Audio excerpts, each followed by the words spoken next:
Hola, ¿qué tal? Hoy vamos a tratar sobre la irrigación y la inervación del miembro inferior, en particular haciendo un repaso general de de estas estructuras vasculares y nerviosas que nos permiten a nosotros llevar tanto la información motora como sensitiva a través de los nervios y la irrigación arterial y venosa de este miembro inferior. Pero tengamos en consideración algo previo. Nosotros ya hemos visto que las estructuras vasculares y nerviosas del miembro inferior parten de la cavidad abdominopélvica. Por eso, en este gráfico donde nosotros vemos la pelvis en una vista anterior, observamos diferentes ventanas o puertas que nos permiten poder trasladar estas estructuras vasculares y nerviosas y también musculares, como vamos a ver, hacia lo que es el miembro inferior. En la parte posterior se generan dos forámenes, que es el agujero ciático mayor y el agujero ciático menor. El agujero ciático mayor y agujero ciático menor, más allá de que están delimitados por la parte ósea, por las escotaduras ciática mayor y ciática menor, también están delimitados por ligamentos, el ligamento sacrotuberoso y sacroespinoso. Esto genera un foramen ciático mayor que es atravesado por el músculo piramidal o piriforme, y este músculo piramidal o piriforme lo que hace es dividir este foramen en una parte suprapiramidal y una región infrapiramidal. En la parte suprapiramidal vamos a encontrar el paquete vasculonervioso glúteo superior, y es el que va a terminar de dar la irrigación y la inervación aparte de la musculatura glútea. Y el agujero ciático mayor infrapiramidal, vamos a encontrar la salida, la emergencia del nervio ciático, muy importante, el paquete vasculonervioso glúteo inferior y el nervio pudendo, más allá de que también vamos a encontrar las arterias y venas pudendas internas. Además, en este punto también encontramos a un nervio que es netamente cutáneo, que es el nervio cutáneo femoral posterior. En la región anterior, muy importante, vamos a encontrar una estructura delimitada por este ligamento, que es el ligamento inguinal, y que va a formar lo que nosotros conocemos como espacio subinguinal. El espacio subinguinal es por donde están pasando una parte muscular que corresponde al músculo psoas mayor y el músculo ilíaco. Vamos a encontrar también a la arteria femoral y a la vena femoral y a los vasos linfáticos, y obviamente no tenemos que olvidarnos que el nervio femoral es el que está surcando por este punto. Si hacemos un recuerdo de este espacio, actualmente este espacio lo encontrábamos dividido en una laguna muscular y en una laguna vascular.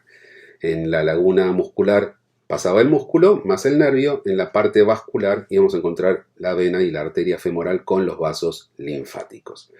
Y la otra ventana que nosotros también tenemos en esta pelvis corresponde a el agujero obturador con su membrana obturatriz, donde encontramos el conducto obturador por donde está pasando el paquete vasculonervioso obturador, nervio, arteria y vena obturatrices, que son los encargados, como vamos a ver, de darle inervación e irrigación a la parte del muslo medial.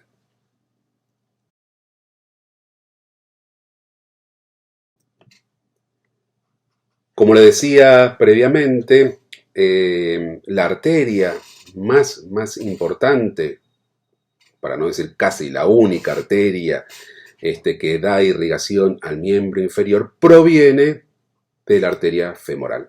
Esta arteria femoral, vamos a ver que es generada a partir de los vasos ilíacos, para ser más exacto, de la arteria ilíaca externa, que una vez que pasa por ese espacio subinguinal, se transforma, cambia de nombre en arteria femoral. La arteria femoral, que es una arteria inmensa, es una arteria que va a estar en la parte anterior como vimos en las clases anteriores, una vez que pasa por esta ventana, que es el espacio subinguinal, se va a situar en lo que es el triángulo femoral, y ese triángulo femoral en un primer momento la tiene como una estructura vascular muy superficial. Inmediatamente en este sector vamos a ver que esta arteria va a dar una arteria femoral profunda, que es la que se va a encargar de darle irrigación a la parte posterior del muslo. Como hemos visto en la imagen anterior, el espacio subinguinal nos permite a nosotros poder trasladar no solamente estructuras vasculares, sino que también nerviosas.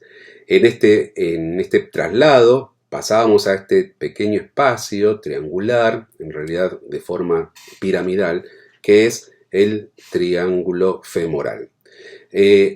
Dentro de lo que es la parte interna de este espacio subinguinal, donde veíamos la laguna vascular, íbamos a resaltar a la arteria y a la vena, y del otro lado, junto con el músculo psoas ilíaco, al nervio femoral. La arteria, como ustedes pueden ver, es una arteria que es muy muy grande, se lo hacía referencia anteriormente, y en esta visión posterior vemos cómo la arteria femoral, ¿sí?, que es anterior, y acá se la vemos mucho más pálida, una vez que pasa a la región inguinal, genera una arteria que es la arteria femoral profunda. Y como la arteria femoral profunda es la que se encarga de darle irrigación a la parte posterior. Vemos que la arteria femoral, una vez que pasa y surca por la cara posterior del sartorio, del músculo sartorio, permite de esta forma, a través del anillo del aductor, ese anillo que va a formar un hiato, hacer que la arteria que venía de la parte anterior pase hacia posterior. Y de esta forma, una vez que atraviese justamente este hiato, se transforma en arteria poplitea. La arteria poplitea es sumamente importante, es una arteria que está bien profunda dentro de este rombo popliteo, una región posterior de la rodilla. Aprovechamos justamente que viene desde la parte anterior para colocar a la arteria pegada a la cápsula articular de la rodilla, y de esta forma también estar protegida en cierta forma por la flexión de la rodilla.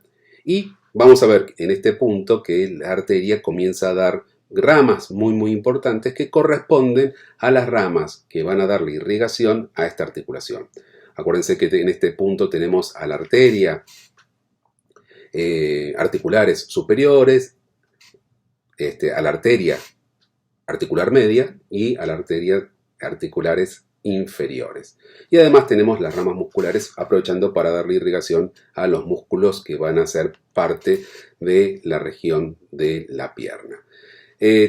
La arteria, acuérdense que es bien profunda. Más superficial va a quedar la vena poplitea. La vena poplitea se completa con la llegada de la safena menor.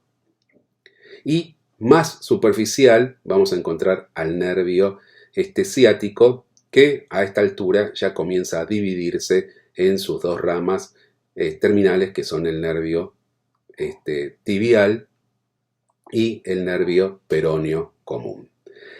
Este paquete vasculonervioso va a pasar a la pierna, pero obviamente que tenemos que darle irrigación en este punto a la región de la pierna anterior y posterior. Vamos a utilizar en este punto a la membrana interósea, que se ubica entre los huesos tibia y peroné, para poder generar una arteria tibial anterior, para poder generar la irrigación a la parte anterior de la tibia, y la tibial posterior, que sigue en el compartimento más profundo de la pierna, para darle irrigación a esta región. Entonces, recapitulando, dentro de lo que es la región poplitea, el rombo popliteo, vamos a encontrar a la arteria femoral transformada en arteria poplitea, dijimos que pegada a lo que es la cara posterior de la cápsula articular de la rodilla, en relación directa con la vena poplitea, y luego el nervio ciático a punto de dividirse en esta región. Una vez que la arteria poplitea pasa por la cara posterior del músculo popliteo, ahí va a dividirse y va a atravesar la membrana interósea para transformarse en esa rama que nosotros denominamos arteria tibial anterior. La arteria poplitea, una vez que pasa por este reborde del músculo popliteo, sigue como arteria tibial posterior y la que va a darnos la irrigación, como vamos a ver más adelante, de la planta del pie. Además, esta arteria tibial posterior nos da la arteria peronea. A este espacio o a esta pequeña trayecto de la arteria tibial posterior también se le llama tronco tibio peroneo. Tal vez en algún libro viejo pueden encontrarlo de esta forma. Como vemos en la imagen, una vez que la arteria tibial anterior pasa por la membrana interósea en la parte superior, va a surcar todo lo que es la cara, el borde externo de la tibia en relación con los músculos anteriores de la pierna. Y esta arteria tibial, una vez que atraviesa el retináculo, va a transformarse en lo que nosotros llamamos arteria dorsal del pie. Ahora vamos a ver más detalle. En cambio, en la parte posterior, la arteria sigue como arteria tibial posterior, profunda, entre el primer plano superficial y el plano profundo muscular, y vamos a encontrarla emergiendo en ese espacio que nosotros denominamos retromalleolar interno, en el canal retromalleolar interno, y vamos a ver que esa es la forma que tiene esta arteria para transformarse en una arteria plantar. La arteria dorsal del pie, o arteria pedia, como se la llamaba antiguamente, nace al borde inferior del retináculo inferior de los extensores. Una vez que pasa a esta región, a la garganta del pie, ubicándose en forma lateral al tendón del extensor largo del dedo hallux. De esta forma, en esta región, nosotros vamos a encontrar la posibilidad de tomar el pulso pedio. Muy importante este punto. Una vez que esta arteria surca el dorso del pie, va a generarnos las arterias arqueadas y nos va a dar a nivel del primer espacio metatarsiano, donde vamos a encontrar que esta arteria se profundiza y va a generar una anastomosis con la arteria plantar lateral.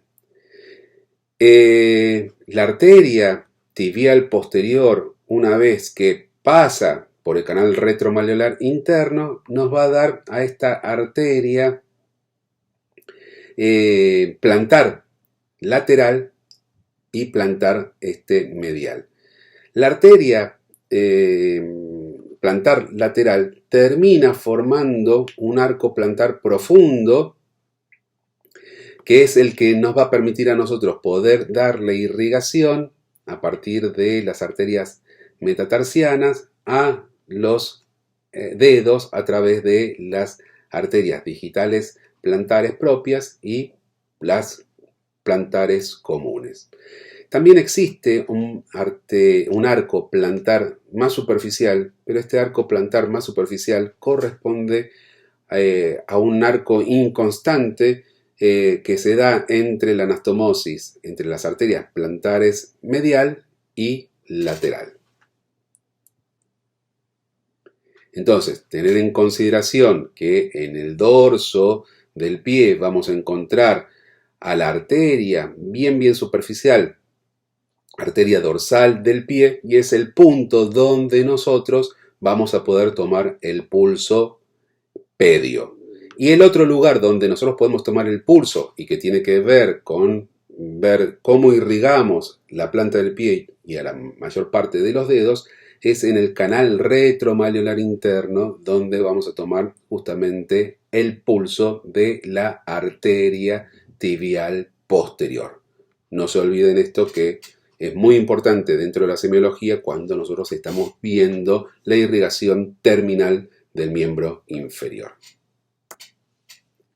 Con respecto a la parte venosa, recordemos que la vena femoral es la vena que encontramos en el triángulo femoral y es la vena resultante de la llegada de la vena femoral desde la región poplitea, ¿no? Que va a ser lo contrario de la arteria, va a ir a la cara anterior del muslo y que va a culminar transformándose en vena cuando recibe a una vena muy importante, que es la vena safena magna. La vena safena magna, que nace desde la cara interna del pie, bien superficial, ¿sí? Desemboca y forma justamente este callado de la vena safena magna sobre la vena femoral, terminando de constituirla. La otra vena también importante que nosotros tenemos, en menor cuantía, es la que vamos a encontrar en la parte superficial y externa del pie y de la pierna, y que corresponde a la safena menor. La vena safena menor, que es superficial y es externa, esta vena no va a ir hasta el triángulo femoral, sino que va a confluir profundizándose en lo que es la vena poplitea.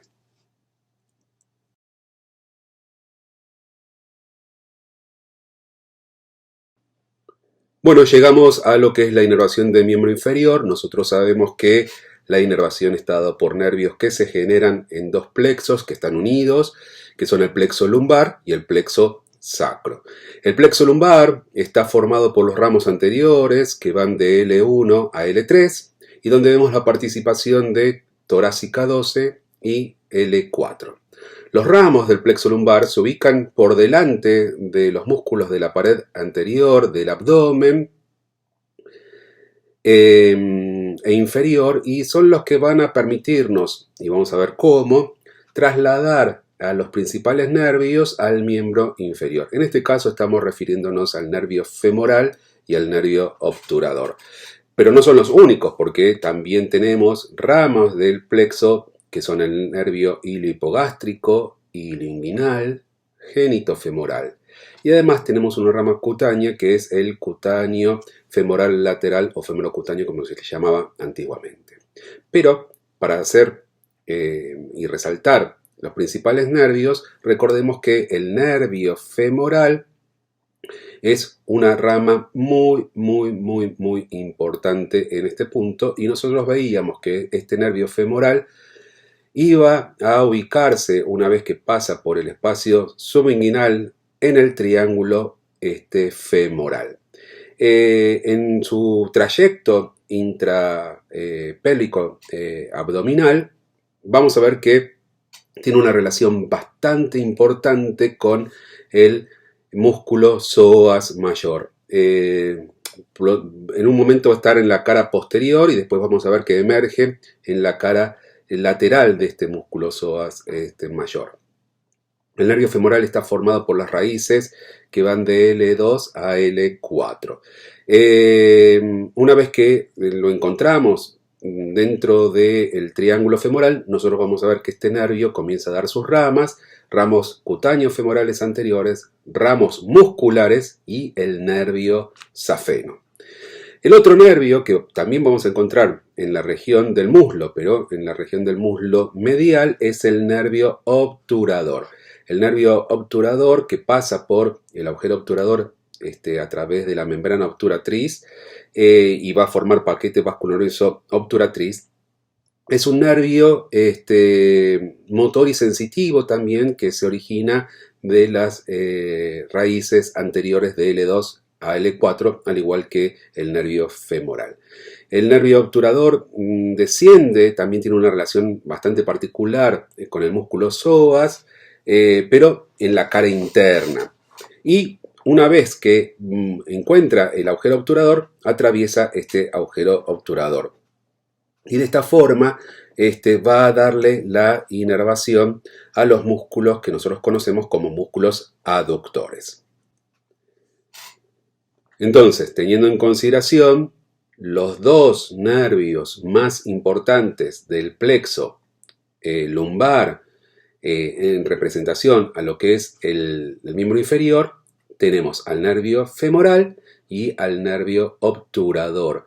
Nervio femoral siempre tenemos que pensarlo que va a ser el indicado para darle inervación al muslo anterior y principalmente a todos los músculos de esta región que son muy importantes. Y el nervio obturador lo vamos a encontrar entre medio de los músculos aductores, los cuales son y reciben justamente su inervación.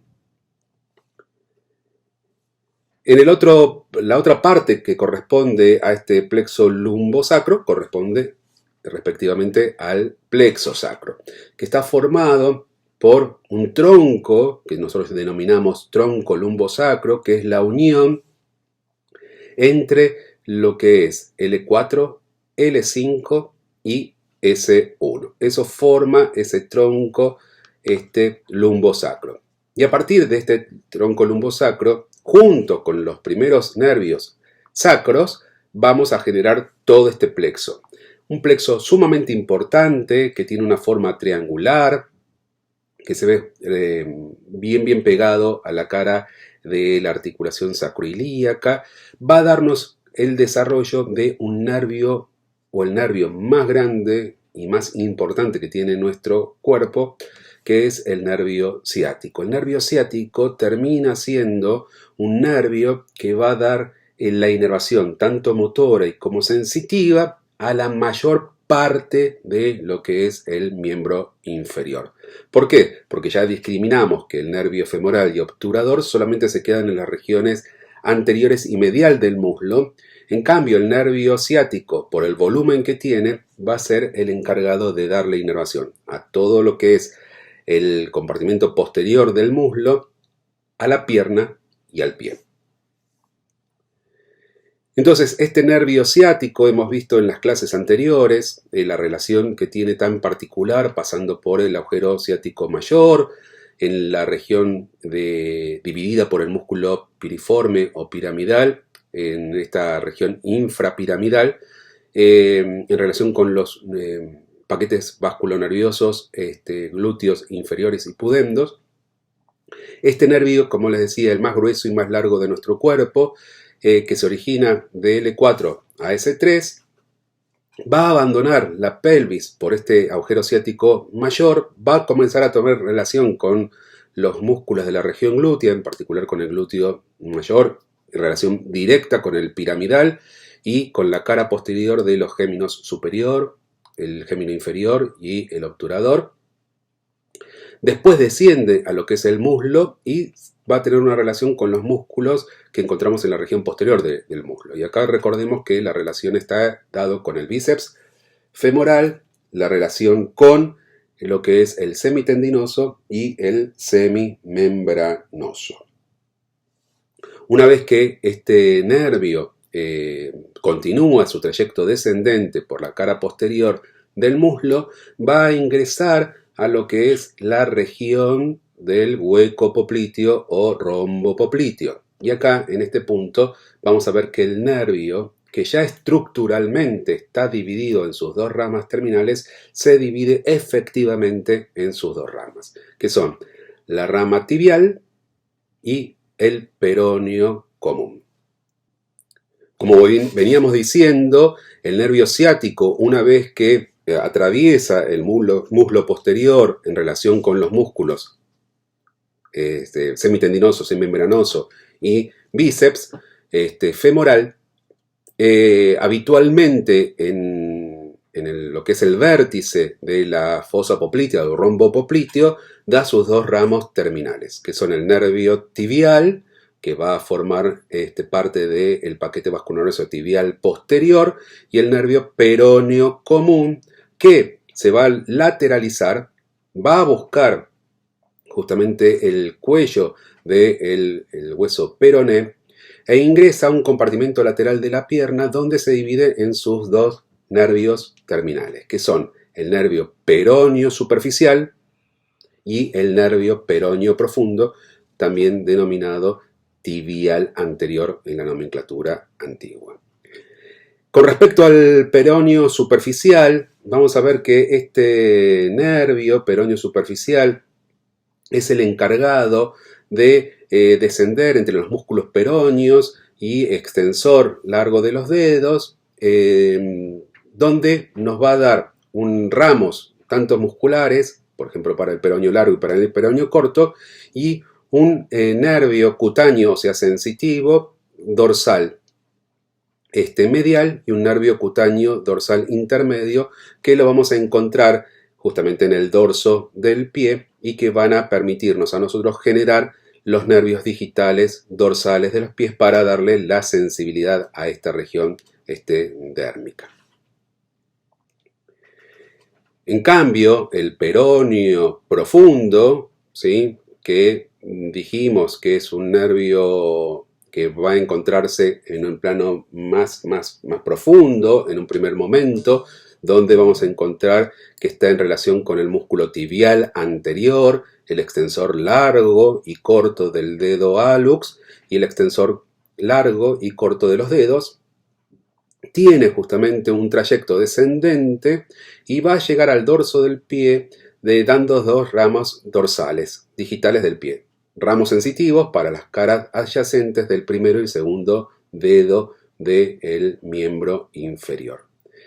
Nos quedó todavía lo que es el nervio tibial. El nervio tibial, que va a formar parte, como les decía, del paquete vascular tibial posterior, una vez que pasa por el canal retromaleolar interno, ¿no?, lugar donde hemos visto que utilizábamos como reparo para tomar el pulso de la arteria tibial posterior, este nervio tibial se hace plantar y va a dar justamente dos divisiones, ¿no?, dos nervios.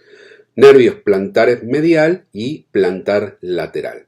El nervio tibial, plantar y medial son los encargados de darle la inervación motora y sensitiva a todo lo que es la planta del pie. Espero que por lo menos haya quedado claro cuáles son los puntos principales de la inervación y la irrigación del miembro inferior, pero estos